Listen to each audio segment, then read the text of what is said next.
Hello hi, నేను మీ తిరుమల అండి. ఇవాళ కూల్గా కస్టర్డ్ చేద్దామని రెడీ అయిపోయాను. దానికోసం ఒక గ్లాసు సబ్బియ్యం ఉడకబెట్టి పక్కన పెట్టాను.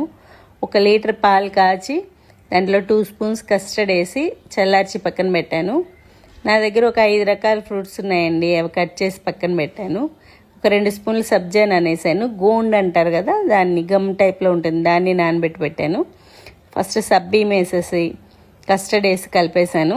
దాని తర్వాత నా దగ్గర ఉన్న ఫ్రూట్స్ యాపిల్, బనానా, గ్రేప్స్, గోండు, సబ్జా అన్నీ వేసి కలిపేశాను. షుగర్ కూడా దీనికి 2 కప్స్ షుగర్ పట్టింది, కలిపేశాను. ఎమ్మి సబ్బియ్యం కస్టర్డ్ రెడీ అయిపోయింది. చాలా టేస్ట్ ఉంటుంది, హెల్త్కి కూడా చాలా మంచిది. మనం బయటికి వెళ్ళి ఐస్ క్రీమ్స్ అవి తినకుండా పిల్లలకి సమ్మర్లో ఫ్రిడ్జ్లో పెట్టి చల్లగా సర్వ్ చేస్తే ఎంజాయ్ చేస్తూ తింటారు. అందరూ ట్రై చేయండి. ఎలా వచ్చిందో కామెంట్ పెట్టండి. Thank you.